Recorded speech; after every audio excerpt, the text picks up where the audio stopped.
Now we'll have a quick look at the job packages, the third button on the project data group. You'll see here a standard list of packages so that you can measure packaged bills, or as they are called, mini bills within your job. So for example, you may have most of your work done by the principal contractor, but you might have specialist balustrading or specialist bulk earthworks to be performed by a different contractor. That is what these packages are for.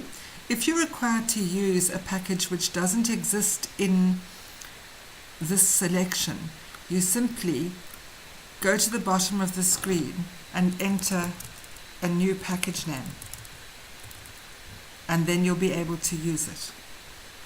You'll notice that while I'm busy entering or editing any data, you'll see a pencil in the record selector bar at the side of the window next to the record that I'm entering or changing.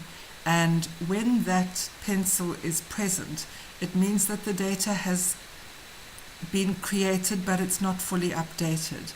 If you move off it by just pressing arrow up or arrow down, it will automatically update. So that new package is now saved, and you can use it when measuring at any time you want. We'll get to that a little bit later.